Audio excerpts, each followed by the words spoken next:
We get our education from the Lord, and He led us all the way. Through prayer, through fasting, through giving up our lives, really.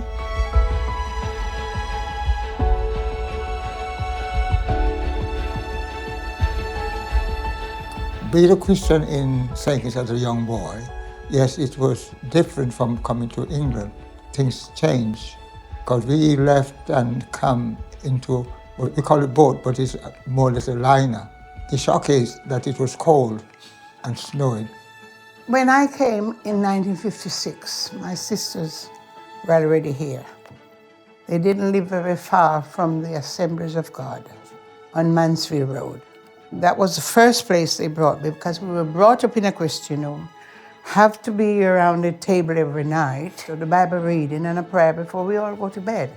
That was the principle of my father. And he had a real good part to play in, both of them, my parents, in my life. And I'm the last one.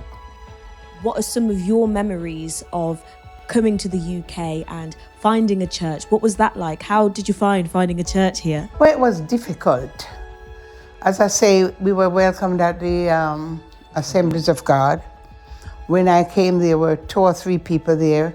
There was a lovely man there, Reverend Albert Carter. Pastor Carter then, he left with the black people because they didn't want us to be there. So he had to choose between black or white. And he pinned the dice and he went for the blacks. His tension grew and then he had to leave. Was he a white man? That's right. And his wife, Kathleen. Yes. So there's where the break came with his father. I know that his father, which is Sherman, probably before your time. Yes, and we were working in the city, but it was hard. They didn't want to join. But eventually, much more like today, you could have a multi-racial worshiping church, and everybody forget what color you are or what culture you are, because you get engrossed in the good things that God has done for you. Jeremy, it sounds like Nottingham is a small place. Like, you've lived here your whole life, but everybody knows each other, especially in the Caribbean community. A bit smaller than that. I actually know your senior minister very well. I went to school with him. Malcolm used to sit next to Charlotte's mum in school back in the day. We went to school in Aspley, so we was more or less a multicultural school. So Malcolm was already embedded in what he's seen. The fruits are shown through the church where he can lead a multicultural, multiracial church. What we seeing today, we're seeing the fruits of what our parents and our foreparents have prayed over, and it's the blessings of that what's coming to fruition now. Charlotte, I'm going to bring you in to give a different perspective. So when you're hearing the richness of the history, especially of the Caribbean community who are Christians within Nottingham, how does that make you feel? Yeah, I think it's great, and it's interesting because we talk a lot in the Bible and stuff about waiting and having seasons. I think sometimes you don't see it blossom for a while until, like, say, my generation comes along or something like that. But I have to acknowledge that there's a lot of people who don't know about their history who are in my generation. I think being around that richness of history and also of them being so firm in their Christian faith, it's allowed me to understand what my relationship with God is like and how I can do that for myself, but also where my family comes from and also how I can, pass that on to like the next generation. I think that's really important.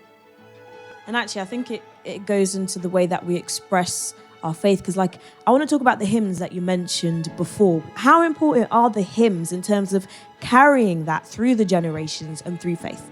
I think it is very, very important, and it should not be left out. We sing a lot of choruses. Those songs are songs that were given to people on their knees and when they are going through rough times. Oh, I tell you, when you start to sing a song, it makes you shiver inside, because these people pay a price and it should not be just thrown aside. like that. We need to get it back into worship. I'm not discrediting the songs that are being sung now, because believe me, one or two, I really love them, like about the goodness of God. All my life you have been faithful, and He has been, and it means a lot to me. So I'm not discrediting that, but we need to, do them together.